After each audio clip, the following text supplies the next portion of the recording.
আজকের ভিডিওতে আমরা সারফেস কেমিস্ট্রি অর্থাৎ পৃষ্ঠতলীয় রসায়নের ক্যাটালিসিস এবং এনজাইম এই টপিকটা পড়ব। ঠিক আছে, অর্থাৎ অনুঘটক এবং এনজাইম এর ক্রিয়া দেখব, এই টপিকটা নিয়ে আলোচনা করব এবং এটা সম্পর্কে যাবতীয় যা কিছু আছে সমস্ত কিছু এই ভিডিওতে ডিসকাস হয়ে যাবে। ঠিক আছে, তো চলো শুরু করি। এখন আমাদের বেসিক একটা নলেজ অবশ্যই আছে ক্যাটালিস অর্থাৎ অনুঘটক সম্পর্কে এবং এনজাইম এর ক্রিয়া সম্পর্কে, তাই তো? আমরা জানি আমাদের বডির ভেতরে অনেক রকমের এনজাইমস আছে যারা আমাদের ডাইজেশন অর্থাৎ পরিপাকে সাহায্য করে। যে জটিল খাবারগুলো আছে কার্বোহাইড্রেট, প্রোটিন, ফ্যাট, সেই খাবারগুলোকে ভাঙতে এই এনজাইমগুলো কাজ করে। তো এই এনজাইম পৃষ্ঠতলীয় রসায়ন চ্যাপ্টার সাথে কিভাবে রিলেটেড, কি ব্যাখ্যা আছে তার, সেগুলো আমরা দেখব। আর অনুঘটক আমরা জানি কেমিক্যাল সাবস্টেন্স আছে, আমরা জানি যেগুলো কি কোনো রাসায়নিক বিক্রিয়ার বেগ বৃদ্ধি করে সেগুলোকে অনুঘটক বলে। সেসব কেমিক্যাল সাবস্টেন্স সম্পর্কে আমরা ডিটেলসে স্টাডি করব, তাদের টাইপস, তাদের রোলস, তারা কিভাবে পৃষ্ঠতলীয় রসায়ন এই চ্যাপ্টার সাথে রিলেটেড সেই সম্পর্কে ডিটেলসে আমরা দেখব। তো চলো দেখি। প্রথমে একটা কেমিক্যাল রিয়াকশন আমরা নিয়ে নিয়েছি, পটাশিয়াম ক্লোরাইড সলিড, যে ভেঙে কি তৈরি করছে, পটাশিয়াম ক্লোরাইড KCl এবং অক্সিজেন গ্যাস তৈরি করছে। ওকে, বেশ। তো এটার তাপীয় বিয়োজন করতে হয়, তাপীয় বিয়োজন মানে তাপ দিয়ে এটাকে ভাঙতে হয়, তবে পটাশিয়াম ক্লোরাইড আর O2 তৈরি হয়। পটাশিয়াম ক্লোরাইডের তাপীয় বিয়োজন করতে 380 থেকে 600 ডিগ্রি সেন্টিগ্রেড পর্যন্ত তাপ দিতে হয়। তো বুঝতেই পারছো হিউজ অ্যামাউন্টে তাপ পটাশিয়াম ক্লোরাইডকে ভাঙতে দিতে হচ্ছে, যেখানে পটাশিয়াম ক্লোরাইড আর অক্সিজেন গ্যাস তৈরি হচ্ছে। ঠিক আছে, এখন এই তাপের রেঞ্জটা দেখেই বুঝতে পারছো যে এটা অনেক বেশি পরিমাণ তাপ, যেটা দেওয়ার ফলে তবেই কি এই পটাশিয়াম ক্লোরাইডটা ভাঙবে এবং পটাশিয়াম ক্লোরাইড এবং অক্সিজেন গ্যাস তৈরি করবে। ঠিক আছে, এই বিক্রিয়াটাতে যদি আমি কিছুটা পরিমাণে MnO2 ম্যাঙ্গানিজ ডাইঅক্সাইড দিয়ে দিই, খুব অল্প পরিমাণে দিয়ে দিই, তাহলে বুঝলে এই যে টেম্পারেচারটা 380 থেকে 600 ডিগ্রি সেন্টিগ্রেড যেটা রয়েছে সেটা কমে একদম তোমার 200 থেকে 360 ডিগ্রি সেন্টিগ্রেডে চলে আসবে। অর্থাৎ যদি খুব সামান্য পরিমাণে তুমি ম্যাঙ্গানিজ ডাইঅক্সাইড এই KClO3-তে অ্যাড করে দাও, তাহলে বুঝলে এই 380-600 ডিগ্রি টেম্পারেচার তো আর লাগবেই না, তার বদলে 200 থেকে 360-এ এই KClO3 বিয়োজন অর্থাৎ ভেঙে KCl পটাশিয়াম ক্লোরাইড আর অক্সিজেন গ্যাস তৈরি করবে। বুঝতে পেরেছো? এখন এই যে MnO2 সাবস্টেন্স, যে কেমিক্যাল সাবস্টেন্সটা আমি কিছু পরিমাণ সামান্য পরিমাণে অ্যাড করলাম, যার দরুন আমি টেম্পারেচারের এতটা পরিমাণে ফল হয়ে গেল, এই MnO2টাকে বলা হয় ক্যাটালিস্ট অর্থাৎ অনুঘটক। বোঝা গেল না? গেল না? এখন MnO2 এই যে বিক্রিয়াটার উষ্ণতাটাকে কমালো, এখন উষ্ণতাটাকে কম করলে কি হবে দেখো, 200 থেকে 360 ডিগ্রি টেম্পারেচার দেওয়া আমাদের পক্ষে ইজি, আমরা ইজিলি দিতে পারবো খুব সহজেই 380 থেকে 600 ডিগ্রি সেন্টিগ্রেড দেওয়ার থেকে। ঠিক আছে, তাহলে এই রিয়াকশনটা কি খুব তাড়াতাড়ি ভাঙবে, অর্থাৎ পটাশিয়াম ক্লোরাইড কি দেন অ্যান্ড দেন ভেঙে যাবে এবং পটাশিয়াম ক্লোরাইড আর অক্সিজেন গ্যাস তৈরি করবে। তাহলে ক্যাটালিস্ট অর্থাৎ অনুঘটক কি করছে, বিক্রিয়ার বেগ বৃদ্ধি করছে। হ্যাঁ, এখানে কি করে বৃদ্ধি করলো না, টেম্পারেচারকে কমিয়ে, কারণ এই টেম্পারেচারটা আমরা ইজিলি দিতে পারবো, আমরা খুব তাড়াতাড়ি দিয়ে দিতে পারবো, যার দরুন কি পটাশিয়াম ক্লোরাইড কি তাড়াতাড়ি ভেঙে যাবে। বোঝা গেল? এই যে প্রক্রিয়াটাতে মানে MnO2 এই যে প্রক্রিয়াটাতে বেগটাকে বৃদ্ধি করলো, রিয়াকশনের রেটটাকে বৃদ্ধি করলো বা টেম্পারেচারটাকে ফল করলো, এই ঘটনাটাকে বলা হয় কি ক্যাটালিসিস অর্থাৎ অনুঘটন। বোঝা গেল? আর এই MnO2 সাবস্টেন্সটাকে বলা হয় কি ক্যাটালিস্ট, অনুঘটক। আরও রিয়াকশন আছে, ধরো হেবার পদ্ধতি, আমরা জানি ক্লাস 10 এটা করে এসেছি। হেবার পদ্ধতিতে কী তৈরি হয়, অ্যামোনিয়া গ্যাস তৈরি হয়, যেখানে কি নাইট্রোজেন আর হাইড্রোজেন গ্যাসের মিক্সার করে NH3 গ্যাস প্রিপেয়ার করা হয়, তাই তো? অ্যামোনিয়া গ্যাস তৈরি করা হয়। যদি ব্যালেন্স করতে চাও করে নেবে, এখানে 2 লাগিয়ে দাও আর এখানে 3 লাগিয়ে দাও, হয়ে গেল ব্যালেন্স। ঠিক আছে, এটার ক্ষেত্রে ব্যালেন্স করতে চাইলে করে নেবে 2 2 আর এখানে 3, দেখে নাও। ঠিক আছে তো?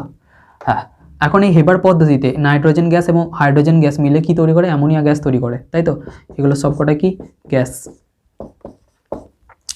তো এই অ্যামোনিয়া গ্যাসের রিয়াকশন মানে প্রডিউস হওয়ার রেটটা বৃদ্ধি পাবে যদি এখানে কি কিছু পরিমাণে Fe চূর্ণ অর্থাৎ লোহার গুঁড়ো ফেলে দাও, তাহলে দেখবে কি সঙ্গে সঙ্গে এই যে NH3 যতটা পরিমাণে তৈরি হচ্ছিল ইউনিট টাইমে তার থেকে বেশি পরিমাণে তৈরি হচ্ছে। ঠিক আছে, তাহলে Fe চূর্ণটা কি হলো, ক্যাটালিস্টের ভূমিকা পালন করলো অর্থাৎ অনুঘটকের। বোঝা গেল? বেশ, তাহলে বুঝতে পেরেছি। তো এখন চলো অনুঘটকের বৈশিষ্ট্যগুলো আমরা দেখে নিই, যে একটা অনুঘটকের কী কী বৈশিষ্ট্য থাকতে হবে। তো এখন আমরা অনুঘটকের বৈশিষ্ট্য দেখে নিই, যে অনুঘটকের কী কী বৈশিষ্ট্য আছে। ফার্স্টে কি বলছে, ভর ও রাসায়নিক সংযুক্তি অপরিবর্তিত থাকবে। তার মানে কি, ধরো N2 প্লাস H2 NH3, অর্থাৎ হেবার পদ্ধতিতে যখন নাইট্রোজেন আর হাইড্রোজেন গ্যাস মিলে NH3 অ্যামোনিয়া গ্যাস তৈরি করছে, এই যে Fe চূর্ণটা আমি দিয়েছি, সেই Fe চূর্ণটাকে আমরা কি বলছি? ক্যাটালিস্ট বা অনুঘটক বলছে। এখন এই ক্যাটালিস্ট অর্থাৎ Fe চূর্ণটা না তো বিক্রিয়া স্টার্ট করছে না বিক্রিয়া শেষ করছে, বোঝা গেল? Fe চূর্ণটা এই N2 আর H2কে বিক্রিয়া করে NH3 গ্যাস প্রডিউস করে না, অর্থাৎ বিক্রিয়াকে স্টার্ট করে না, আবার বিক্রিয়াকেও শেষও করে না। ও খালি কি বিক্রিয়ার মধ্যে জাস্ট প্রেজেন্ট থেকে এই NH3 গ্যাস প্রডিউস হওয়ার রেটটাকে বৃদ্ধি করে দেয়, বোঝা গেল? এখন আমি ধরছি যে তুমি এই Fe চূর্ণটা 1 গ্রামের মতো দিয়েছো বিক্রিয়াতে, তো বিক্রিয়ার শেষে তুমি এই 1 গ্রাম Fe চূর্ণই ফেরত পাবে, অর্থাৎ তার ভরের কোনোরূপ হেরফের হবে না ক্যাটালিস্টের, বোঝা গেল? এবং রাসায়নিক সংযুক্তি অর্থাৎ Fe চূর্ণটা কখনোই কি তোমার FeO ফেরাস অক্সাইড হয়ে গেল বা হাইড্রোজেনের সাথে মিশে কোনো কম্পাউন্ড তৈরি করলো, কখনোই করবে না। অর্থাৎ সেই Fe চূর্ণটা তুমি যেমন অবস্থাতে দেবে তেমন অবস্থাতেই বিক্রিয়া শেষে ফেরত পাবে, বোঝা গেল? ওর ভর এবং তোমার রাসায়নিক সংযুক্তির অর্থাৎ কেমিক্যাল ওর ফর্মুলাতে যেটা Fe বটে, তার কোনো পার্থক্য হবে না। অর্থাৎ তুমি যে KClO3 থেকে আমরা জানি কি KCl প্লাস O2 গ্যাস তৈরি হচ্ছে, তো এখানে ক্যাটালিস্ট হিসেবে আমরা কি দিয়েছিলাম? MnO2 ম্যাঙ্গানিজ ডাইঅক্সাইড দিয়েছিলাম। তো এই ম্যাঙ্গানিজ ডাইঅক্সাইড আমি যত গ্রাম দেব, ঠিক আছে, তত গ্রামই বিক্রিয়া শেষে কি আমি ফেরত পেয়ে যাব, ওর ভরের এতটুকু পরিবর্তন হবে না। কিন্তু ও বিক্রিয়ার্থে থেকে কি করবে? এই বিয়োজনটাকে ফার্স্ট রেটে করে দেবে, বোঝা গেল? আর MnO2 কেমিক্যাল বা রাসায়নিক সংযুক্তির কোনোরূপ পার্থক্য করবে না। MnO2 ম্যাঙ্গানিজ ডাইঅক্সাইড MnO2ই তুমি ফেরত পাবে। সেই জন্যই বলছে যে ক্যাটালিস্ট বা অনুঘটকের ভর ও রাসায়নিক সংযুক্তি অপরিবর্তিত থাকে, কোনরূপ চেঞ্জ হয় না। এ তো না বিক্রিয়া স্টার্ট করে না বিক্রিয়া শেষ করে, খালি বিক্রিয়ার মধ্যে থেকে রিয়াকশনের রেটকে বৃদ্ধি করে, বোঝা গেল? বেশ, সামান্য পরিমাণই যথেষ্ট, ঠিক আছে? অর্থাৎ Fe চূর্ণ গাদা গাদা দিয়ে দিলে, MnO2 গাদা গাদা দিয়ে দিলে দরকার নেই, খুব অল্প পরিমাণেতে কাজ 100% একদম ফুল এফিসিয়েন্সিতে কাজ করবে, বোঝা গেল? হ্যাঁ, কিন্তু কিছু স্পেসিফিক বিক্রিয়া আছে যেখানে অনুঘটকের গাঢ়ত্বের সাথে তোমার প্রোডাক্টের গাঢ়ত্বের মানে বৃদ্ধি হওয়ার রেটটা নির্ভর করে, অর্থাৎ দুজনের সমানুপাতিক। মানে অনুঘটক তুমি যতটা পরিমাণে দেবে তোমার বিক্রিয়াজাত পদার্থ ততটা পরিমাণে গাঢ়ত্ব বৃদ্ধি পাবে, মানে তৈরি হবে। কিন্তু বেশিরভাগ রাসায়নিক বিক্রিয়ার ক্ষেত্রে অনুঘটকের যেখানেই ভূমিকা আছে, খুব কম পরিমাণ অনুঘটক দিলেই কি তোমার কাজ হয়ে যাবে, অর্থাৎ খুব সামান্য পরিমাণই যথেষ্ট, বোঝা গেল? থার্ড নাম্বার কি? দেখ, ধরো আমি একটা কোনো উভমুখী বিক্রিয়া নিয়েছি যেখানে রিয়াক্ট্যান্ট অর্থাৎ বিক্রিয়ক থেকে বিক্রিয়াজাত পদার্থ তৈরি হচ্ছে, সম্মুখবর্তী বিক্রিয়া, ঠিক আছে? আর ওটা সম্মুখবর্তী আছে, কিন্তু আমরা জানি উভমুখী বিক্রিয়াতে কি হয়? বিক্রিয়াজাত পদার্থ সেম অনুপাতে বিক্রিয়া করে বিক্রিয়ক পদার্থ তৈরি করে, ঠিক আছে? এখন এই বিক্রিয়াতে যদি কোনো একটা স্পেসিফিক অনুঘটক লাগে যেখানে বিক্রিয়ার বেগ বৃদ্ধি হবে, ঠিক আছে, তুমি অ্যাড করে দিয়েছো, ধরো Fe বা কোনো একটা অ্যানাদার ক্যাটালিস্ট তুমি ধরো অ্যাড করে দিয়েছো, সেই ক্যাটালিস্টটা A থেকে B অর্থাৎ ফরওয়ার্ড রিয়াকশন রেটটা যতটা বৃদ্ধি করবে, ঠিক সেম অনুপাতের B থেকে A তৈরি করতেও রিয়াকশনের রেটটা ততটাই পরিমাণে বৃদ্ধি করবে, ঠিক আছে? অর্থাৎ একটা উভমুখী বিক্রিয়ার ক্ষেত্রে সম্মুখবর্তী বিক্রিয়ার হার এবং বিপরীতমুখী বিক্রিয়ার হার সেম অনুপাতে ক্যাটালিস্টটা কি করবে? বৃদ্ধি করবে, বোঝা গেল? ও বাদ বিচার করবে না যে সম্মুখবর্তী না আমি ফার্স্ট রেটে করি আর বিপরীতটাকে কম করি, না না না না, দুটোকেই সেম করবে, বোঝা গেল? সেম অনুপাতে বৃদ্ধি করবে, ঠিক আছে? বেশ, এবং কি ক্যাটালিস্ট যদি ব্যবহার হয় সেসব বিক্রিয়ায় দ্রুত কি সাম্যাবস্থাও অর্জিত হবে, অর্থাৎ বিক্রিয়াটা যদি উভমুখী হয়ে থাকে সাম্যাবস্থায় তো পৌঁছাতে গেলে ওই অনুঘটকটা কি ভালো ভূমিকা গ্রহণ করবে, তাড়াতাড়ি সাম্যাবস্থায় ফেলে দেবে, বোঝা গেল? আচ্ছা, নেক্সট পয়েন্ট কি? ক্রিয়া সুনির্দিষ্ট। অনুঘটকের ক্রিয়া হচ্ছে সুনির্দিষ্ট, স্পেসিফিক। আচ্ছা, এটা বোঝাতে গেলে আমাকে দুটো এক্সাম্পল দেখাতে হবে, তো চলো একটু মুছে দিই।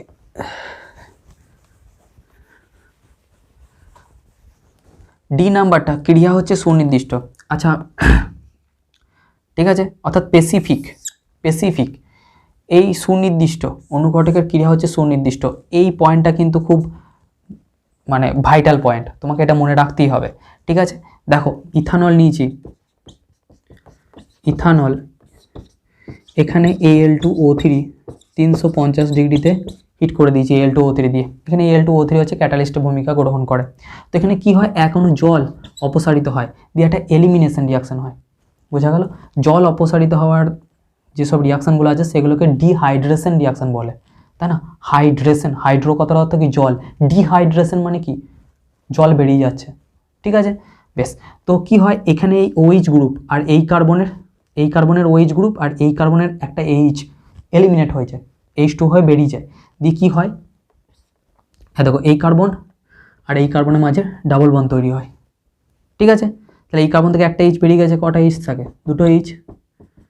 আর এই কার্বনে একটা OH গ্রুপ বেরিয়ে গেছে, এর দুটো H আছে, প্লাস কি H2O, জল বের হয়েছে। তাহলে বুঝতেই পারছো কি তৈরি হয়েছে, C2H4, তাই না? এটাকে কি বলে? এটাকে C2H4 বলে। বেশ, তো এই C2H4, তাহলে বুঝতে পারছো যে Al2O3, ঠিক আছে, অর্থাৎ অ্যালুমিনিয়াম ট্রাইঅক্সাইডকে Al2O3, একে কি বলে? অ্যালুমিনা বলে, আমরা জানি। ঠিক আছে, তো এই অ্যালুমিনাটাকে যখন আমরা অ্যাড করেছি ইথানলে, তখন 350 হিট করার পর আমরা দেখতে পাচ্ছি যে একটা এলিমিনেশন রিয়াকশন বা অপনয়ন বিক্রিয়া হচ্ছে, ডিহাইড্রেশন ঘটছে। কিন্তু এই ইথানলে যদি তুমি কপার নলে এটাকে হিট করে দাও, ঠিক আছে, 300 ডিগ্রিতে, তাহলে কি হবে জানো? ডিহাইড্রোজেনেশন হবে। ডিহাইড্রোজেন মানে শুধুমাত্র তোমার হাইড্রোজেন গ্যাস লিবারেট হয়ে যাবে, দিয়ে তৈরি হবে তোমার CH3CHO, অ্যালডিহাইড তৈরি হবে। আমরা এই রিয়াকশানগুলো অ্যালডিহাইডে করেছি অবশ্য, আর এটা অ্যালকোহলে অ্যালডিহাইডে দুটোতেই করেছি, অসুবিধা কিছু নেই। ঠিক আছে, তাহলে বুঝতেই পারছো যে কপার নল দিয়ে আমি হিট করলে আমার কি হচ্ছে, হাইড্রোজেন গ্যাস লিবারেট হচ্ছে। ঠিক আছে, আর অন্যদিকে Al2O3 যদি আমি অ্যাড করি অ্যালুমিনা, তাহলে আমার কি তৈরি হচ্ছে? অপনয়ন বিক্রিয়া তৈরি হচ্ছে, যেখানে জল অপসারিত হচ্ছে। তাহলে একই কম্পাউন্ড, একই রিয়াক্ট্যান্ট, কিন্তু প্রোডাক্ট ভিন্ন হয়ে যাচ্ছে, শুধুমাত্র কি এই ক্যাটালিস্টের পরিবর্তন ঘটাতে। তাহলে এক একটা স্পেসিফিক ক্যাটালিস্ট, একটা স্পেসিফিক রাসায়নিক সাবস্টেন্স কি করছে, এক একটা স্পেসিফিক তোমার প্রোডাক্ট বা বিক্রিয়াজাত পদার্থ তৈরি করছে। তাহলে আমরা বলতে পারি না যে ক্রিয়া হচ্ছে সুনির্দিষ্ট, অনুঘটকের স্পেসিফিক। বোঝা গেছে? বেশ, আচ্ছা, এখন বিক্রিয়ার হার বৃদ্ধির কারণ কি? ক্যাটালিস্ট যে আমি অ্যাড করলাম রাসায়নিক বিক্রিয়াতে খুব সামান্য পরিমাণে, সে এত বেগ বৃদ্ধি করে দিচ্ছে কি করে? হ্যাঁ, KClO3-র ক্ষেত্রে, তাপীয় বিয়োজনের ক্ষেত্রে এত টেম্পারেচার কমিয়ে দিল কি করে? দেখো, তোমাকে যদি এর বৃদ্ধির কারণ ব্যাখ্যা করতে বলে, তাহলে তুমি এইভাবে ব্যাখ্যাটা দেবে। ঠিক আছে, এই দুটো গ্রাফের মধ্যে যে কোনো একটা আঁকবে, ঠিক আছে, আর তোমার ব্যাখ্যাটা দিতে পারো বা দুটোই এঁকে দিতে পারো। ঠিক আছে, এই গ্রাফগুলোর সঙ্গে আমরা পূর্ব পরিচিত আছি আমাদের কেমিক্যাল কাইনেটিক্স অর্থাৎ রাসায়নিক গতিবিদ্যা চ্যাপ্টারটাতে, এবং আমরা জানি, এবং এই গ্রাফগুলো কি গ্রাফ? এগুলো হচ্ছে তাপমোচী এবং তাপগ্রাহী বিক্রিয়ার গ্রাফ, অর্থাৎ এক্সোথার্মিক এবং এন্ডোথার্মিক বিক্রিয়ার গ্রাফ, তাই তো? বেশ, যার একদিকে কি ওয়াই অ্যাক্সিসে থাকে কি আমাদের এনার্জি প্লট করতে হয়, এবং এক্স অ্যাক্সিসের দিকে বিক্রিয়ার অগ্রগতি বা রিয়াকশন প্রোগ্রেস প্লট করতে হয়। ঠিক আছে, রিয়াকশন প্রোগ্রেস মানে বিক্রিয়া ঘটে চলেছে, আর এনার্জি মানে কতটা পরিমাণ এনার্জি লেগেছে। এইটাকে, এই গ্রাফ এইখানটাকে এটাকে কি বলা হয়? এটাকে বলা হয় রিয়াক্ট্যান্ট অর্থাৎ বিক্রিয়ক পদার্থ, এবং এই যে এটাকে বলা হয় কি? প্রোডাক্ট। এই গ্রাফটা কি? এই দিকটা হচ্ছে এনার্জি এবং এই দিকটা হচ্ছে কি? Reaction progress. ঠিক আছে, যার এইখানটাকে বলা হয় কি? রিয়াক্ট্যান্ট, আর এটা হচ্ছে প্রোডাক্ট। ওকে, তো আমরা জানি, আর এইটা হচ্ছে আমাদের কি? অ্যাক্টিভেশনাল এনার্জি, ইএ। এরও কি? এটা হচ্ছে ইএ, অ্যাক্টিভেশনাল এনার্জি বা সক্রিয়করণ শক্তি। আমরা জানি যে রিয়াক্ট্যান্টকে কিছুটা পরিমাণ এনার্জি নিতে হয় প্রথমে, দিয়ে অ্যাক্টিভেটেড হতে হয়। E1 পরিমাণ ধরলাম এনার্জি যে রিয়াক্ট্যান্ট মলিকিউলসগুলো নিয়েছে, অর্থাৎ তাপ শোষণ করে নিজেদেরকে অ্যাক্টিভেট করেছে, অ্যাক্টিভেশন এনার্জি রিকোয়ার করেছে, দিয়ে কি? প্রোডাক্ট বানিয়েছে। প্রোডাক্টের ধরলাম এনার্জি হচ্ছে E2, এবং আমরা জানি যে এই যে ডিফারেন্সটা রয়েছে, এই যে ডিফারেন্সটা রয়েছে, এই ডিফারেন্সটাকে বলা হয় ডেল্টা এইচ, তাই তো? E1 minus E2, delta H সমান কি? E1 মাইনাস E2 করতে হয়, আমরা জানি, তাই তো? এখানে বুঝতেই পারছি E1টা ছোট, E2টা হচ্ছে বড়, তাহলে নেগেটিভ সাইন বেশি বলে নেগেটিভ। তাহলে আমরা বুঝতেই পারছি যে এই যে গ্রাফটা এঁকেছি সেটা হচ্ছে কি? আমাদের এক্সোথার্মিক অর্থাৎ তাপমোচী বিক্রিয়ার গ্রাফ, তাই না? এক্সোথার্মিক বিক্রিয়ার গ্রাফ। এবং সিমিলারভাবে এটার ক্ষেত্রে তুমি E1 রিঅ্যাক্ট্যান্ট মলিকিউলগুলো এই পরিমাণ এনার্জি নিয়েছে, অ্যাক্টিভেশন এনার্জি অ্যাক্টিভেটেড হয়েছে, তারপরে কি প্রোডাক্ট বানিয়েছে এবং তার এনার্জি ধরলাম এখান থেকে এটা E2 ডেল্টা এইচ সমান এর ক্ষেত্রে কত হবে সেম E1 মাইনাস E2। তো এর ক্ষেত্রে E2টা যেহেতু ছোটো, E1টা বড়, পজিটিভ, অফকোর্স পজিটিভ হবে এবং আমরা জানি এটা হচ্ছে এন্ডোথার্মিক বিক্রিয়া। অনুঘটক, অনুঘটক কি করে জানো, এই যে অ্যাক্টিভেশন এনার্জি রিকোয়ার্ড করতে হচ্ছে, ভালো করে বুঝে দেখো, রিঅ্যাক্ট্যান্ট মলিকিউলসগুলো E1 পরিমাণ অ্যাক্টিভেশন এনার্জি নিতে হচ্ছে, তারপরে প্রোডাক্টে পরিণত করছে, দুটোর ক্ষেত্রেই, ঠিক আছে। অনুঘটক একটা বাই রাস্তা চালনা করে দেয় এই রিঅ্যাক্ট্যান্ট মলিকিউলগুলোকে, বুঝতে পারছো? মানে ধরো এই রিঅ্যাক্ট্যান্ট মলিকিউলগুলো এই পরিমাণ এনার্জি নিয়েছে, তারপরে প্রোডাক্ট পরিণত হচ্ছে, অনুঘটক কি করে এর থেকে কম এই যে এইটা এখন ধরো ইয়ে, অর্থাৎ আমি যে KClO3-তে, এই যে KClO3-তে এর বিয়োজনে কি MnO2 অ্যাড করলাম না, MnO2 অ্যাড করলাম, এই MnO2 এই পরিমাণ অ্যাক্টিভেশন এনার্জির স্টেজটা বানিয়ে দিল। তাহলে যেখানে এই পরিমাণ এনার্জি দিতে আমাকে বেশি তাপ লাগছিল, এখন রিঅ্যাক্ট্যান্ট মলিকিউলগুলো খুব কম তাপই কি এই পরিমাণ এনার্জি অ্যাচিভ করে নেবে, অনেক বেশি মলিকিউলস তাড়াতাড়ি অ্যাচিভ করে নেবে, কারণ এই হাইটটা কম, যত বেশি হাইটটা বাড়বে রিঅ্যাক্ট্যান্ট মলিকিউলসগুলো প্রতিটা ওই পরিমাণ এনার্জিতে যেতে টাইম নেবে। এখন এনার্জি লেভেলটা এখানে নেমে এসছে, আমার MnO2 কি করলো, ক্যাটালিস্ট কি করলো, এই পর্যন্ত অ্যাক্টিভেশন এনার্জি লেভেলটাকে নামিয়ে দিল। তাহলে রিঅ্যাক্ট্যান্ট মলিকিউলসগুলো কি তাড়াতাড়ি, প্রায় অনেক মলিকিউলস কি খুব তাড়াতাড়ি কি এই পরিমাণ এনার্জি অ্যাচিভ করে নেবে, সঙ্গে সঙ্গে প্রোডাক্ট বানিয়ে দেবে। এর ক্ষেত্রেও তাই।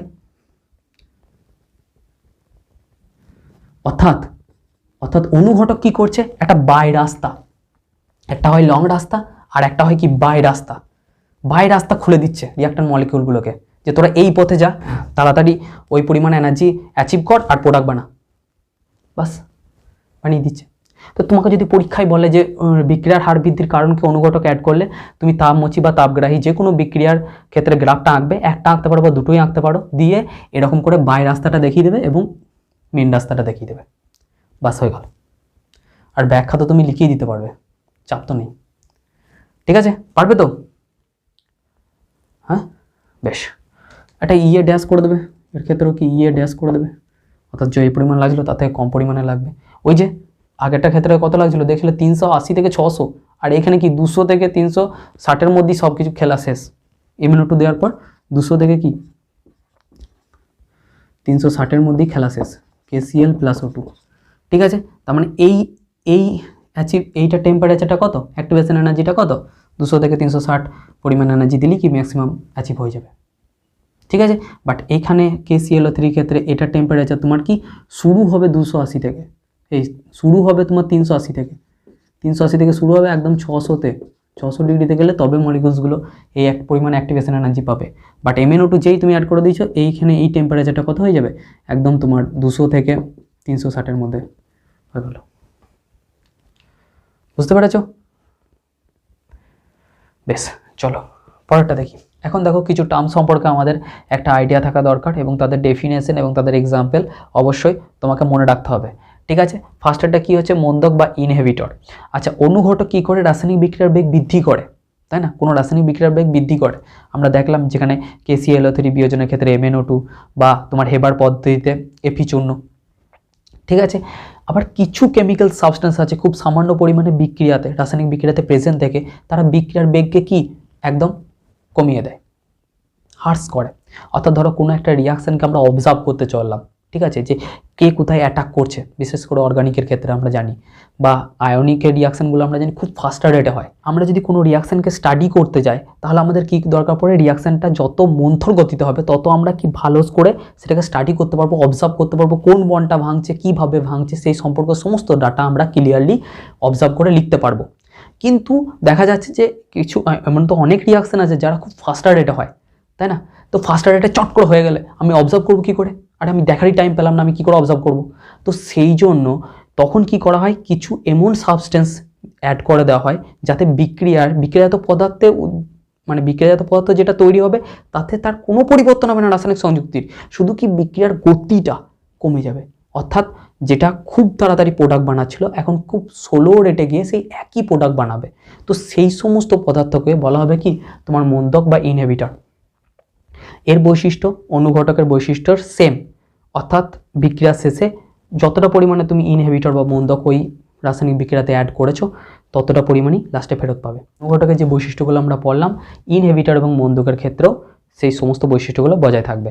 ঠিক আছে, তো এক্সাম্পল বলতে বললে তুমি কি বলবে না, ধরো H2O2 বিয়োজনে H2O2 বিয়োজন হয়ে তোমার কি হয় H2O আর অক্সিজেন গ্যাস তৈরি হয়, এটা আমরা জানি, তাই তো?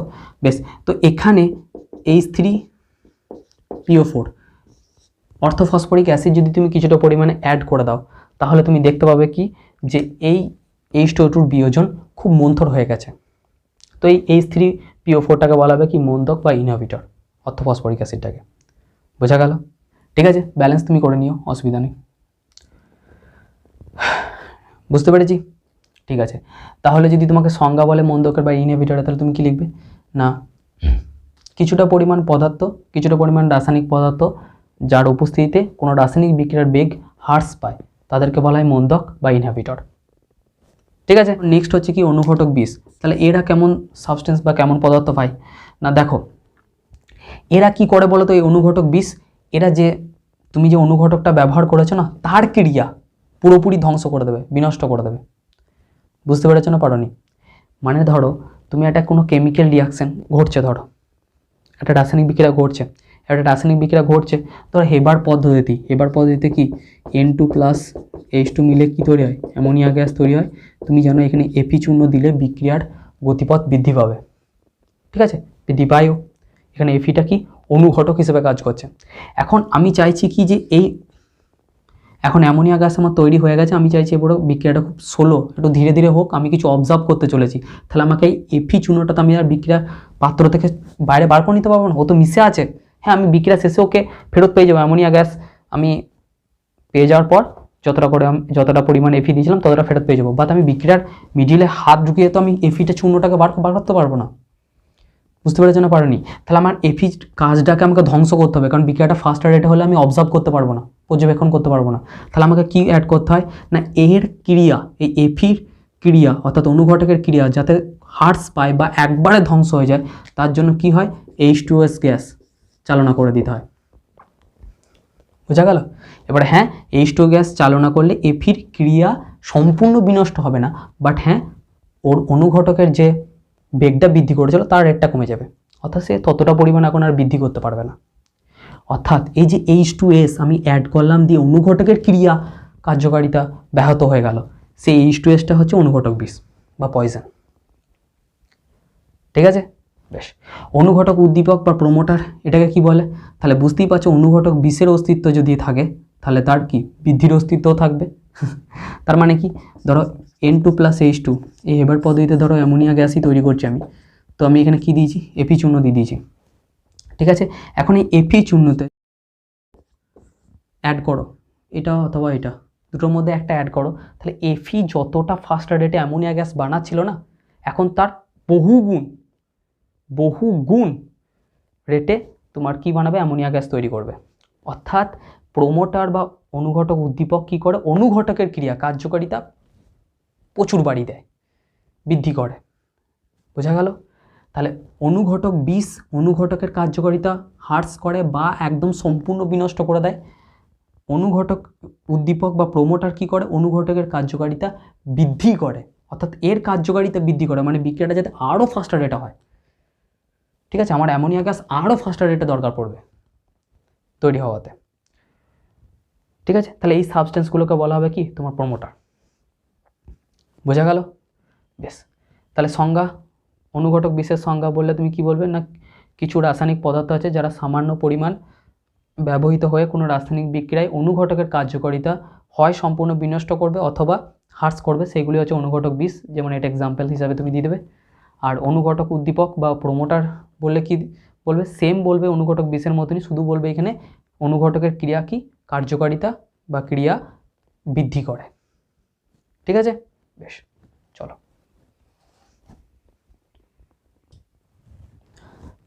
আচ্ছা, এখন দেখো প্রকারভেদ অর্থাৎ ক্লাসিফিকেশন করতে চলেছি আমরা অনুঘটকের।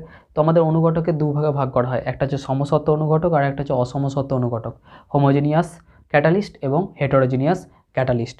ওকে, তো সমসত্ব বা হোমোজেনিয়াস ক্যাটালিস্ট কাকে বলে না, SO3 gas plus O2 gas মিলে তৈরি হচ্ছে তোমার SO3 সালফার ট্রাইঅক্সাইড। ওকে, গ্যাস। তো বুঝতে পারছো এখানে রিয়াক্ট্যান্ট এবং বিক্রিয়াজাত পদার্থ, ঠিক আছে, অর্থাৎ প্রোডাক্ট সবাই কি গ্যাসিয়াস, একই ভৌত অবস্থায় আছে, ঠিক আছে, গ্যাসিয়াস।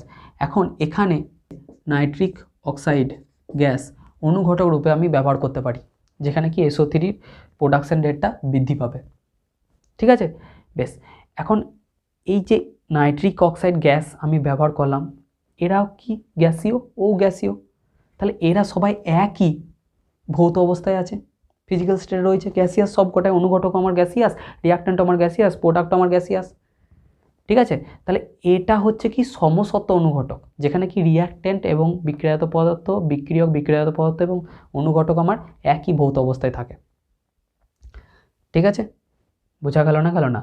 আর হ্যাঁ, এটা কি, এটা হচ্ছে লিড চেম্বার পদ্ধতিতে H2SO4। H2SO4 যখন আমরা প্রিপেয়ার করি লিড চেম্বার পদ্ধতিতে, তখন আমরা নাইট্রিক অক্সাইডটাকে অনুঘটক হিসেবে কাজে ব্যবহার করি, ঠিক আছে। বেশ, তাহলে বুঝতে পেরেছো, তোমাকে যদি সমসত্ব অনুঘটকের সংজ্ঞা চাই এবং উদাহরণ চাই তুমি কি বলবে, বা যখন কোনো রাসায়নিক বিক্রিয়ায় বিক্রিয়ক এবং বিক্রিয়াজাত পদার্থ এবং অনুঘটক সবাই একই ভৌত অবস্থায় থাকে, সেই ধরনের বিক্রিয়াগুলোকে বা অনুঘটকগুলোকে বলা হয় কি তোমার সমসত্ব অনুঘটক, ঠিক আছে। আর হেটারোজেনিয়াস বা অসমসত্ব অনুঘটকের উদাহরণ কি না, এখন পর্যন্ত আমরা যা করলাম সেগুলো সবই হেটারোজেনিয়াসই ছিল, ঠিক আছে।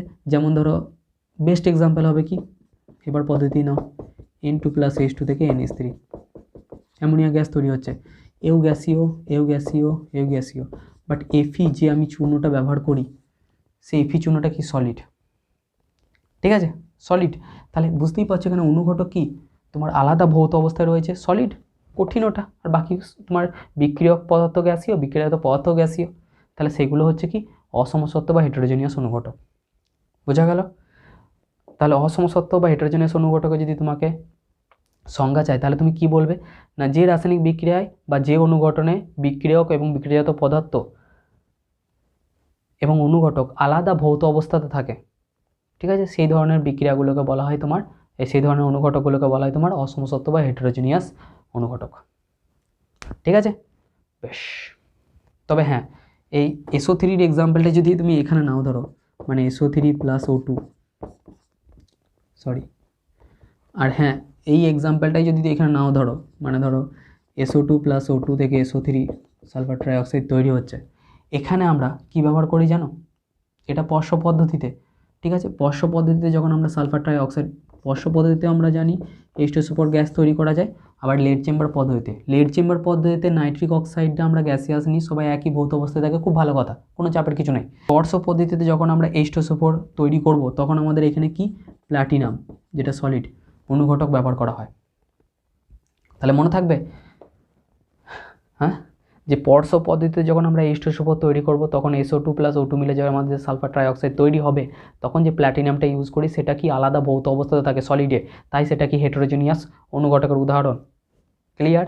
আর যখন আমরা লেড চেম্বার পদ্ধতিতে ব্যবহার করব নাইট্রিক অক্সাইড, সেগুলো সবকটা গ্যাসীয় থাকে, সেটা হচ্ছে কি সমসত্ব বা হোমোজেনিয়াস ক্যাটালিস্টের উদাহরণ, ঠিক আছে, বুঝতে পেরেছি নিশ্চয়ই, ঠিক আছে। চলো, অনুঘটক সম্পর্কে তো আমরা বহু কিছু পড়লাম, এখন পৃষ্ঠতলীয় রসায়ন কেন এই অনুঘটককে আমাকে পড়তে বলছে, কেন এই অনুঘটকের টপিকটা ইনক্লুড করা হলো পৃষ্ঠতলীয় রসায়নে, চলো আগে সেটা বুঝে নিই, ঠিক আছে। তো অধিশোষণ তত্ত্বের সাহায্যে যদি আমাকে ব্যাখ্যা দিতে বলে, তাহলে তুমি কি ব্যাখ্যা দেবে অনুঘটকের ক্রিয়ার, ঠিক আছে না, তুমি নিয়েছিলে কি ভালো করে বুঝে দেখো, N2 + H2, এবার পদ্ধতিতে যে NH3 গ্যাস তৈরি করছিলে, সেখানে কি Fe চূর্ণ নিয়েছিলে, এটা কি গ্যাস, এটাও গ্যাস, আর এটা সলিড, ওকে।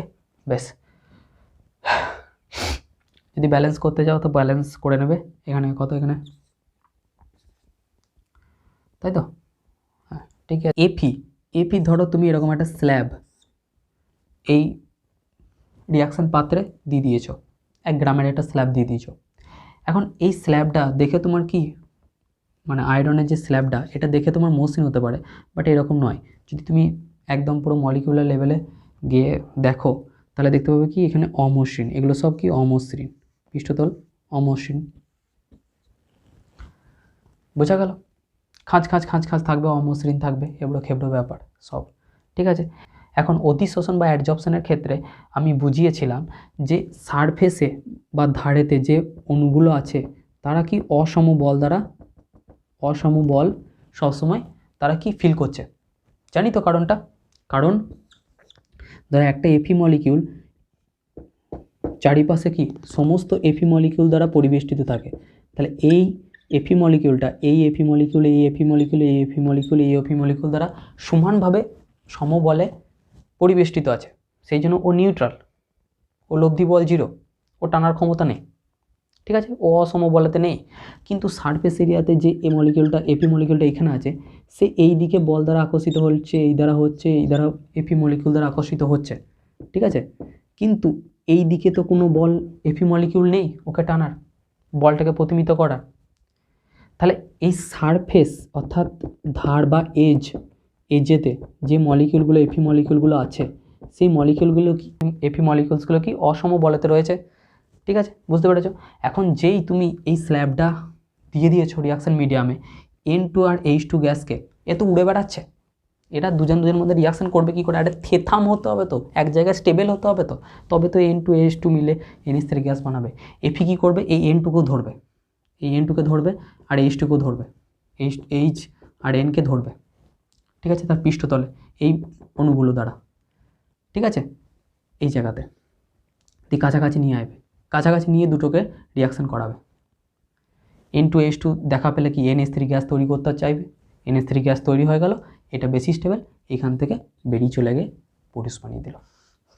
তার মানে কি হলো দেখো, অধিশোষণের সাহায্যে রিয়াক্ট্যান্ট মলিকিউলগুলো কাছাকাছি এলো, দিয়ে বিক্রিয়াজাত পদার্থ তৈরি করলো নিজেদের মধ্যে বিক্রিয়া করে, দিয়ে ডিজপশন অর্থাৎ বিশোষণের মধ্যে দিয়ে আমাদের যে বিক্রিয়াজাত পদার্থ সেটা তৈরি করলো।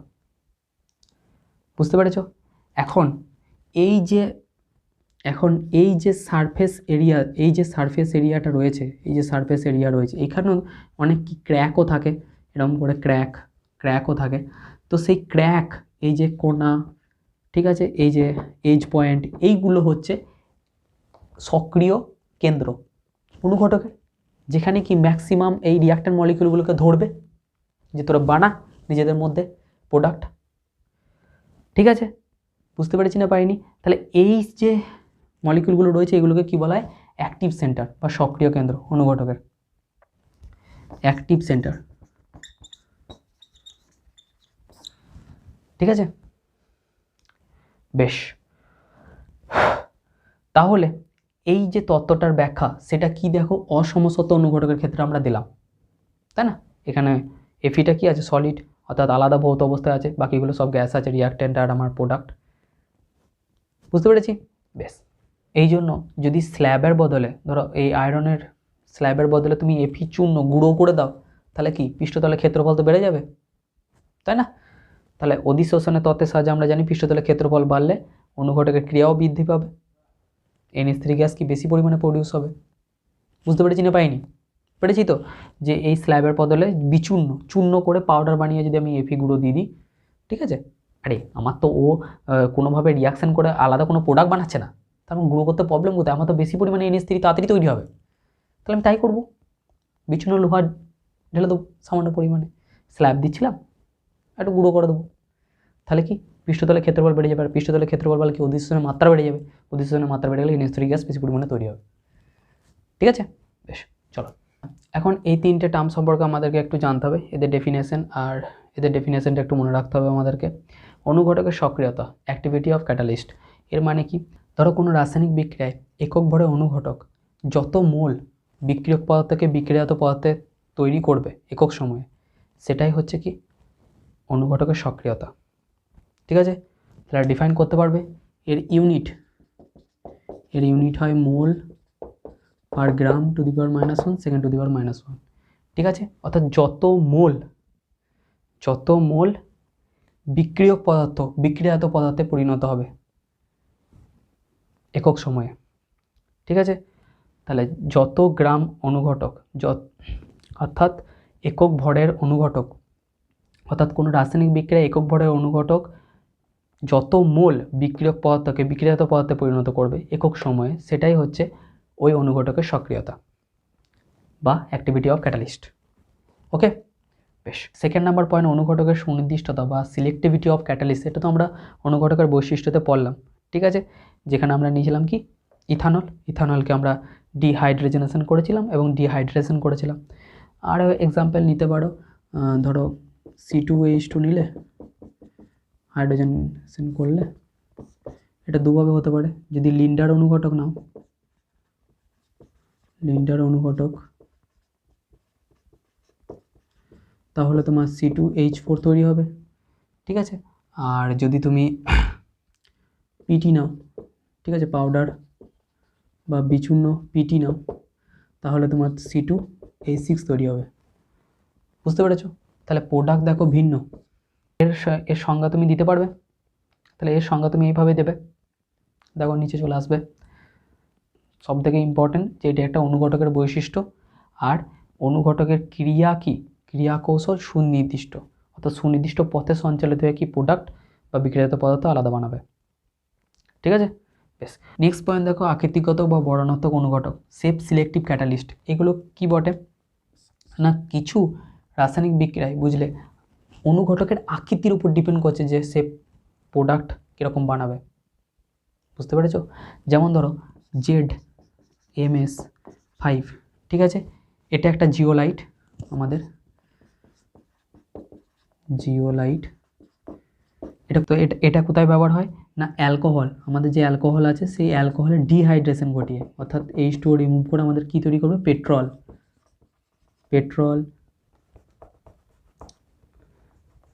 আমাদের কি তৈরি করে, পেট্রোল অ্যান্ড গ্যাসোলিন, ঠিক আছে। পেট্রোল ও গ্যাসোলিন তৈরি করতে, অ্যালকোহলকে ডিহাইড্রেশন ঘটিয়ে পেট্রোল ও গ্যাসোলিন তৈরি করতে আমাদের এই জিওলাইটটা ব্যবহার করা হয়, ZMS5, ঠিক আছে। এটার আকৃতি কেমন, ষড়ভুজ আকৃতি, বেঞ্জিনের মতো, বেঞ্জিন নয় যদিও, বেঞ্জিনিকে ফেললাম, ঠিক আছে, ষড়ভুজ আকৃতি, ঠিক আছে। বোঝা গেল না? তাহলে এই আকৃতিগত কারণে যদি তোমার অনুঘটকের ক্রিয়া নির্ভর করে, তাহলে সেই অনুঘটকগুলো হয়ে যাবে তোমার সেফ সিলেক্টিভ ক্যাটালিস্ট, যেমন ZMS5, ঠিক আছে, এটা জিওলাইট। বেশ, আচ্ছা, তো দেখো এখন আমরা এনজাইম পড়তে চলেছি, ঠিক আছে। এবারে এনজাইম কি বটে, এনজাইম হলো প্রোটিন জাতীয় কলোয়েড, যেটা আমাদের দেহেতেই সৃষ্টি হচ্ছে, অর্থাৎ প্রতিটি সজীব কোষ এনজাইম তৈরি করে আমাদের বডিতে, তাই তো। এবং এই এনজাইমগুলো কী করে, ডাইজেশনে সাহায্য করে। এগুলো আমরা প্রিভিয়াসে পড়ে এসেছি, ঠিক আছে, আমাদের প্রিভিয়াস নলেজ আছে এনজাইম সম্পর্কে, বুঝতে পেরেছি। বেশ, তো এনজাইম হচ্ছে আমাদের এক ধরনের ক্যাটালিস্ট, ওকে, জৈব ক্যাটালিস্ট, অর্গানিক কেমিক্যাল ক্যাটালিস্ট আর কি, ঠিক আছে, অর্থাৎ জৈব অনুঘটক তুমি বলতে পারো। এরা কি আমার দেহই তৈরি করছে, সজীব কোষই তৈরি করছে কি না, প্রোটিন, ফ্যাট, কার্বোহাইড্রেট, এগুলো প্রচুর বড় বড় শক্তিশালী স্ট্রাকচার সমেত যৌগ। এগুলোকে আমাদের ডাইজেস্টিভ সিস্টেম যদি ডাইরেক্ট ভাঙতো না, প্রচুর এনার্জি লাগতো, ঠিক আছে। এই এনজাইম কী করে, এই কার্বোহাইড্রেট, প্রোটিন, ফ্যাট এগুলোর সাথে চুপিচাপি মিশে যায়, দিয়ে মিশে গিয়ে টলবল যৌগ তৈরি করে এবং সহজে যাতে আমাদের ডাইজেস্টিভ সিস্টেম ভাঙতে পারে তার ব্যবস্থা করে দেয়, ঠিক আছে। তো এগুলো সম্পর্কে আমরা পড়তে চলেছি। দেখো, গ্লুকোজ আছে, তো গ্লুকোজ থেকে আমাদের তৈরি হচ্ছে ইথানল এবং কার্বন ডাইঅক্সাইড। এখানে আমাদের জাইমেজ, ZYMAC বা জাইমেজ, তোমরা বাংলায় লিখতে পারো, অসুবিধা নেই। জাইমেজ এই এনজাইমটা বা ক্যাটালিস্টটা কাজ করে এই গ্লুকোজকে সহজেই কি ইথানল আর কার্বন ডাইঅক্সাইডে ভেঙে দেবে। আর আমরা জানি এই জাইমেজ কোথা থেকে তৈরি হয়, ইস্ট থেকে, ঠিক আছে, ইস্ট জানি তো, পাউরুটির উপরে, মানে পাউরুটিকে কিছুদিন রেখে দিলে ওর উপরে ইস্ট পড়ে, ছত্রাক এক ধরনের, সেখান থেকে জাইমেজ তৈরি হয়, ঠিক আছে। বেশ, এখন দেখো ইউরিয়াকে জল দিয়ে ভেঙে কি NH3 এবং মানে অ্যামোনিয়া গ্যাস এবং কার্বন ডাইঅক্সাইড তৈরি হচ্ছে, ঠিক আছে। তো এখানে কি ইউরিয়াএজ অনুঘটক বা এনজাইম আমাদেরকে কাজ করে, সহজেই কি এই ইউরিয়াকে ভেঙে অ্যামোনিয়া গ্যাস এবং কার্বন ডাইঅক্সাইড তৈরি করে। তাহলে এই ইউরিয়া জাইমেজ এরা হচ্ছে কি এনজাইম, জৈব অনুঘটক, ঠিক আছে। আর এরা সবাই কি প্রোটিন জাতীয় কোলয়েড, অর্থাৎ এনজাইম আমাদের হচ্ছে প্রোটিন জাতীয় কোলয়েড। কোলয়েড কী বটে পরের ভিডিওতেই আমাদের আসবে, সেখানে আমরা ডিটেলসে জানবো।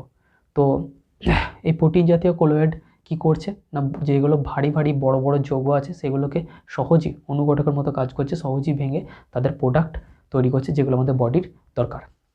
আমাদের মুখের মধ্যেও এক ধরনের তোমার এনজাইম আছে, তুমি জানবে, সেটা হচ্ছে টায়ালিন, তাই না। সালাইভা, আমাদের যে সালাইভা গ্রন্থিগুলো আছে, যেটা লালারস আমাদের, সেই লালারসে কি বের হয়, টায়ালিন বের হয়। সে কী করে, স্টার্চ, গ্লুকোজের বাপ, ঠিক আছে, স্টার্চকে কি ভেঙে গ্লুকোজ বানায়।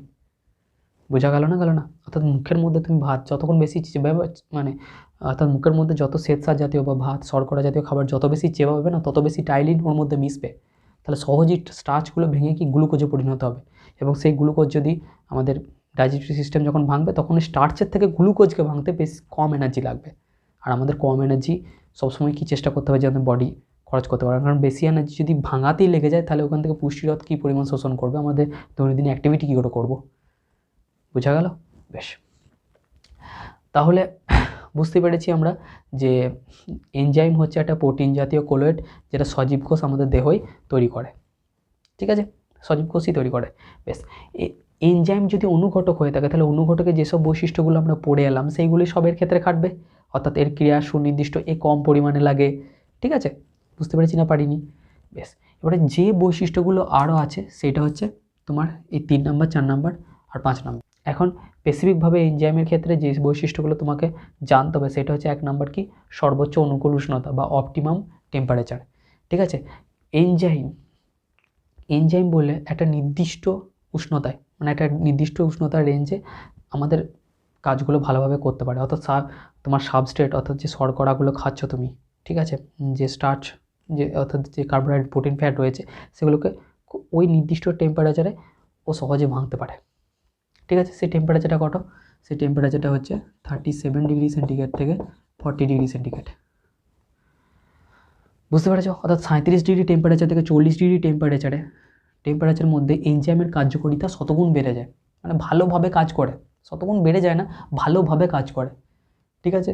আর এর থেকে টেম্পারেচার যদি কম বাড়া কমা করে, তাহলে এনজাইমের কার্যকারিতা ব্যাহত হয়, মানে কি তোমার অম্বল, গ্যাস সব হবে একটার থেকে।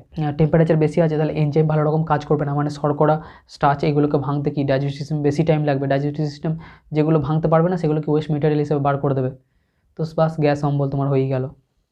সেই জন্য জ্বর, শরীর খারাপ হলে টেম্পারেচার আমাদের ভেতরে বেড়ে যায়, ওই জন্য এনজাইমগুলোর কার্যকারিতা ব্যাহত হয়, যার ফলে কি আমরা আমাদের মানে গ্যাস অম্বল এগুলো জ্বর হলে কি আসেই সিমটমস, এনজাইম ওইদিকে কাজ করা অফ করে দিয়েছে না, কারণ অপটিমাম টেম্পারেচার হলো 37 ডিগ্রি থেকে 40 ডিগ্রি সেন্টিগ্রেড।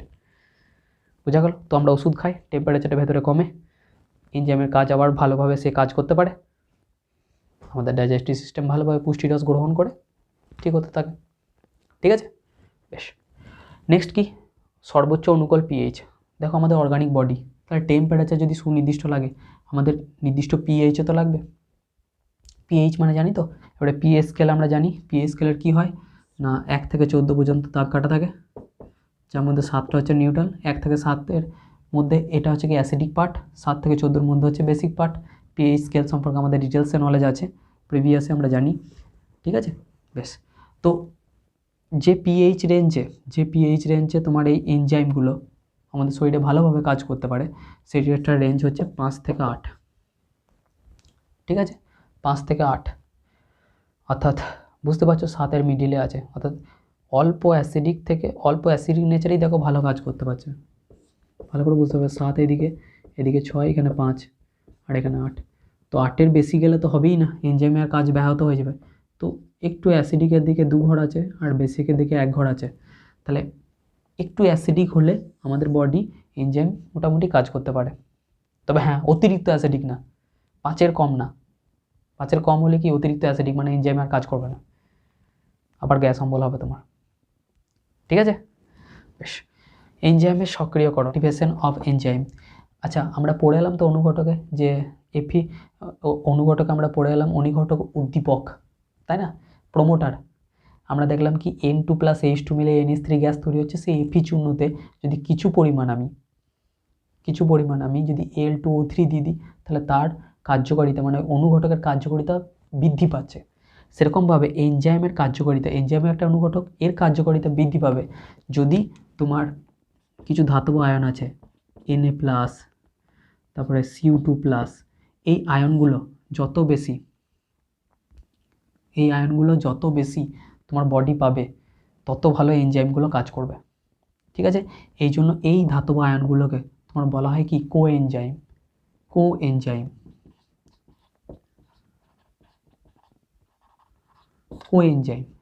ঠিক আছে, Cobalt2+ আছে, বুঝতে পেরেছি? তাহলে Na+, Cu2+, Cobalt2+, এইগুলো হচ্ছে কোএনজাইম। মানে কি, এরা এনজাইমের কার্যকারিতা বৃদ্ধি করবে। ঠিক আছে, বেশ। এখন নেক্সট একটা মতবাদ আছে, সেই মতবাদটা আমাদেরকে পড়তে হবে, সেটা হচ্ছে তালাচাবি মতবাদ বা লক অ্যান্ড কি থিওরি। ঠিক আছে, এটা বৈজ্ঞানিক এমলি ফিশার 1894 খ্রিস্টাব্দে আমাদেরকে দিয়েছিল। তো দেখো সেটা কি বটে। দেখো এইটা হচ্ছে আমাদের অনুঘটক। ঠিক আছে, এইটা হচ্ছে আমাদের এনজাইম, আর এইটা হচ্ছে আমাদের সাবস্ট্রেট। তো সাবস্ট্রেট মানে স্টার্চ, গ্লুকোজ যেগুলো বটে। ঠিক আছে, সেই সাবস্ট্রেট এসছে, ধরো আমাদের বডি সাবস্ট্রেট আমরা স্টার্চ, গ্লুকোজ, শর্করা এগুলো খেয়েছি, সেগুলো হচ্ছে সাবস্ট্রেট। ঠিক আছে, এবার দেখো এই সাবস্ট্রেটটা এরকম দেখতে আকৃতি বিশিষ্ট, আমাদের বডি চিনে রেখে দিয়েছে যে এরকমই দেখতে সাবস্ট্রেট আসছে। তাহলে ওকে ভাঙতে গেলে দেখো এনজাইমেও কি সেম ওই খাঁচে যাতে বসতে পারে সেরকমভাবে এনজাইমই আমাদের বডি প্রডিউস করে রেখে দিয়েছে। বুঝতে পারছো? তোমার বডি খুব ইন্টেলিজেন্ট, বুঝতে পারলে? মানে তোমার ব্রেনের থেকেও, যদিও ওই সব কন্ট্রোল করে।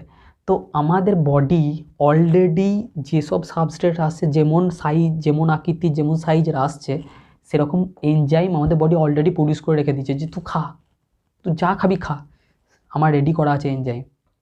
বাস, সাবস্ট্রেট যেই এরকম এসছে, এরকম দেখো সেই স্পেসিফিক শেপ অনুযায়ী এনজাইম ওর ওপর কাজ করছে, কারণ এনজাইমের ক্রিয়া সুনির্দিষ্ট, অনুঘটকও। বাস, কাজ করে এনজাইমের সাথে সাবস্ট্রেটে দেখো বন্ধন ঘটে গেছে, একদম খাপ বসে গেছে। এটা উভমুখী হয় বিক্রিয়াটি, এই লাগাছাড়ার ব্যাপারটা। এরপরে কি সাথে সাথে কি এই সাবস্ট্রেটটাকে দেখো দুভাগ করে দিয়েছে। ঠিক আছে, এই এনজাইমটা সহজেই কি দুভাগ করে দিল, আর এনজাইম আমাদের যেমন আছে সেরকম সিঙ্গেল পিস পেয়ে গেছি। মানে যেমন আমরা প্রথমে যেমন কাজ করছিল, যেমন দেখতে ছিল সেম, না তো ওর ভরের কোনো পরিবর্তন হয়েছে, না রাসায়নিক সংযুক্তির, কারণ ও একটা অনুঘটক এনজাইম। তাহলে ও কী করলো, সাবস্ট্রেটটাকে আমাদের গ্লুকোজ বা শর্করা যেগুলো, প্রোটিন ফ্যাট যেগুলি রয়েছে, সেগুলোকে খুব সহজেই ভেঙে দিল এবং নিজে অপরিবর্তিত রইল বিক্রিয়া শেষে। তাহলে এই যে একটা স্পেসিফিক তালাটা দেখবে, একটা স্পেসিফিক কি যদি আমরা প্রবেশ করাই তবেই কি তালাটা খোলে। সিমিলারভাবে একটা স্পেসিফিক সাবস্ট্রেটের ওপর একটা স্পেসিফিক এনজাইম কাজ করে, দিয়ে ওকে ভাঙে,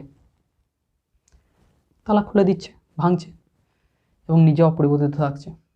সেই জন্য এমলি ফিশার এই এনজাইমের কার্যকারিতাকে লক অ্যান্ড কি সিস্টেম সম্পর্কে বা থিওরি সম্পর্কে তুলনা করেছিল। ঠিক আছে, তাহলে প্রথমে স্টেপ 1-এ কী বলবে, সাবস্ট্রেট আর এনজাইম মিলিত হয়। সেকেন্ড স্টেপে কি হয়, সাবস্ট্রেট বিভক্ত হয়ে যায় বা বিক্রিয়াজাত পদার্থ তৈরি করে এবং এনজাইম অপরিবর্তিত থাকে।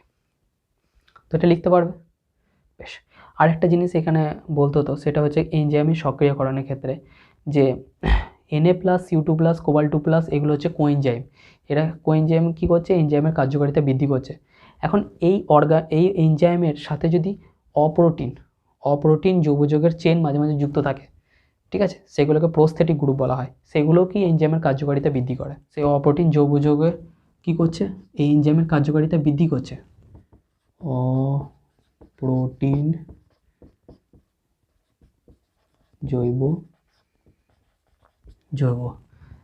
অপ্রোটিন যৌগ এনজাইমের সাথে যুক্ত হয়ে যদি এনজাইমের কার্যকারিতা বৃদ্ধি করে, সেগুলোকে প্রোস্থেটিক গ্রুপ বলে, প্রোস্থেটিক গ্রুপ। ঠিক আছে, আর Na+, Cu2+, Cobalt2+, এরা কি কোএনজাইম, এরা ম্যাক্সিমাম ধাতব আয়নই হয় যারা এনজাইমের কার্যকারিতা বৃদ্ধি করে। বোঝা গেল? আর কিছু ভারী ধাতু আছে, বুঝলে, Ag2+ যেমন।